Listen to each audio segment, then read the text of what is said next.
Hello friends, అందరూ ఎలా ఉన్నారండి? బాగున్నారు కదా? ఈరోజు మన రెసిపీ ఏంటంటే పన్నీర్ క్యాప్సికమ్ గ్రేవీ కర్రీ. నేను ఎలా చేస్తున్నానో చూసి మీరు కూడా ట్రై చేయండి. చిన్న మిక్సీ జార్ తీసుకొని జీడిపప్పు ముక్కలు ఒక 2-3 స్పూన్స్, ఒకటేమో పుచ్చకాయ గింజలు అవి కూడా ఒక 2 స్పూన్స్ తీసుకొని, ఒక 2 టమోటాస్ తీసుకొని, దాంట్లోనే కొంచెం కొబ్బరి ముక్క కూడా వేయండి. ఏ కొబ్బరి అయినా పర్లేదు. వేసి మెత్తగా పేస్ట్ చేసుకోండి. కొంచెం వాటర్ కూడా వేసుకోవచ్చు. అలా మెత్తగా పేస్ట్ చేసుకున్న తర్వాత దాన్ని పక్కన పెట్టుకొని, ఒక 2 ఆనియన్స్ని కూడా పేస్ట్ చేసుకోండి. అది కూడా పేస్ట్ చేసుకున్న తర్వాత పక్కన పెట్టుకొని, రెసిపీకి కావాల్సిన ఇంగ్రీడియంట్స్ అండి: పన్నీర్, క్యాప్సికమ్, ఒక 1 ఉల్లిపాయ, ఒక ఉల్లిపాయని పెద్ద పెద్ద ముక్కలు కట్ చేసుకున్నాను. అది 2 chillies, green chillies. Stove on చేసి ఒక ప్యాన్ పెట్టుకోండి. కడాయి పెట్టుకున్న తర్వాత దాంట్లో కొంచెం ఆయిల్ వేసుకొని, ముందుగా ఫస్ట్ పన్నీర్ని కొంచెం లైట్గా ఫ్రై చేయండి. మరీ ఎక్కువ రెడ్డిష్గా వచ్చేలా ఫ్రై చేస్తే పన్నీర్ గట్టిగా అయిపోతుంది, తినేటప్పుడు అంత రుచి ఉండదు. కాబట్టి లైట్గా ఫ్రై చేసుకోండి.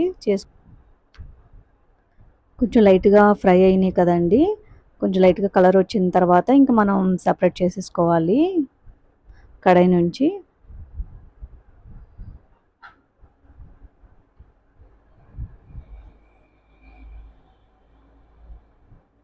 పన్నీర్ మొత్తం తీసిన తర్వాత అదే ఆయిల్లో కొంచెం ఆయిల్ వేసుకొని, ఒక ఆనియన్ ముక్కలు కట్ చేసి పెట్టుకున్నాం కదండి, దాన్ని కొంచెం ఫ్రై చేయాలి. పచ్చిమిర్చి కూడా వేసి కలిపి కొంచెం సాల్ట్ కూడా వేసి ఫ్రై చేయండి. వేపిన తర్వాత లైట్గా మగ్గింది కదండి, ఉల్లిపాయ అది మగ్గిన తర్వాత ఉల్లిపాయ పేస్ట్ చేసుకొని పెట్టుకున్నాం కదండి, ఆ పేస్ట్ వేసేయాలి. అది వేసిన తర్వాత రెండు బాగా కలుపుకోండి. ఒకసారి బాగా మిక్స్ చేసుకొని మూత పెట్టేసుకోవాలి.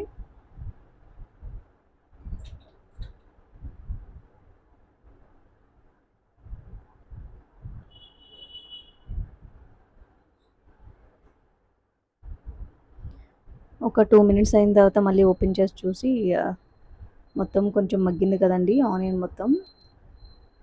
అలా మగ్గిన తర్వాత క్యాప్సికమ్ ముక్కలు అన్నీ వేసేసుకోవాలి. వేసుకొని మొత్తం ఒకసారి బాగా కలిపి మళ్ళీ మూత పెట్టేసి కొంచెం సేపు ఉంచాలి.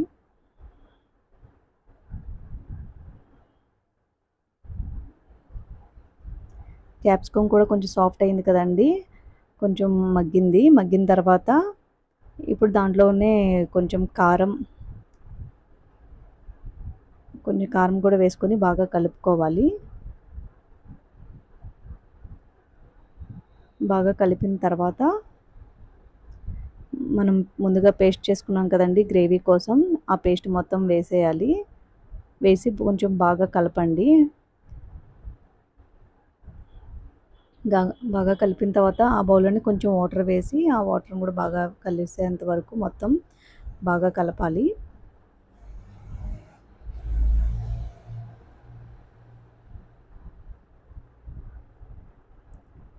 కొంచెం వాటర్ వేయండి. కొంచెం సేపు బాగా కలిపిన తర్వాత కొంచెం వాటర్ వేసి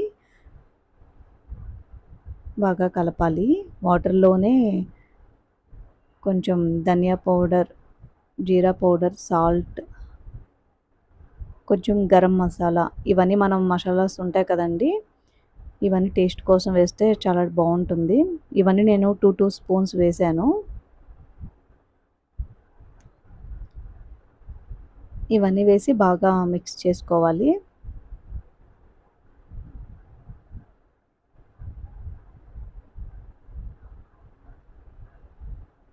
మిక్స్ చేసిన తర్వాత మూత పెట్టేయండి. మూత పెట్టి ఒక 5 మినిట్స్, 10 మినిట్స్ అయిన తర్వాత మళ్ళీ మూత తీసి చూడండి. కొంచెం అన్నీ కూడా బాగా కలిసింది, బాగా మిక్స్ అయింది. ఇప్పుడు కొంచెం వాటర్ కూడా తగ్గింది కదా, కొంచెం ఉడికింది మొత్తం.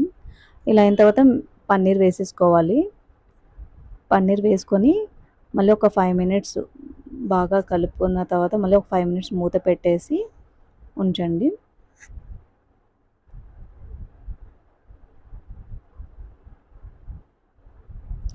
ఒక 5 మినిట్స్ అయిన తర్వాత మూత తీసి చూడండి. మొత్తం బాగా కర్రీ రెడీ అయ్యింది. గ్రేవీ కూడా బాగా వచ్చింది.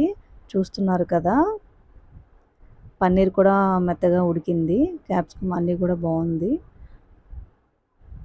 ఇంక ఇలా అయింది అంతేనండి, కర్రీ రెడీ అయిపోయింది. కాకపోతే స్టవ్ ఆఫ్ చేసి పక్కన పెట్టేయండి. ఇప్పుడు నేను చపాతీలోకి పన్నీర్ కర్రీ చేశానండి. చపాతీ కూడా పిండి కలిపి పెట్టుకున్నాను ముందుగానే, గోధుమ పిండి. దాంతో చపాతీ చేస్తున్నాను. చపాతీ కూడా 2 సైడ్స్ కాలిన తర్వాత లైట్‌గా కొంచెం ఆయిల్ అప్లై చేసుకున్నాను.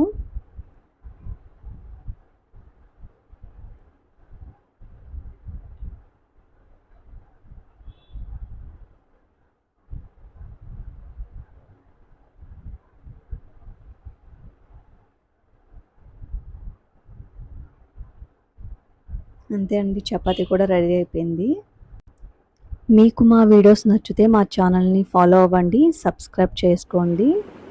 మా పాపకి ఇస్తున్నాను టేస్ట్ చేయమని. టేస్ట్ చేయి.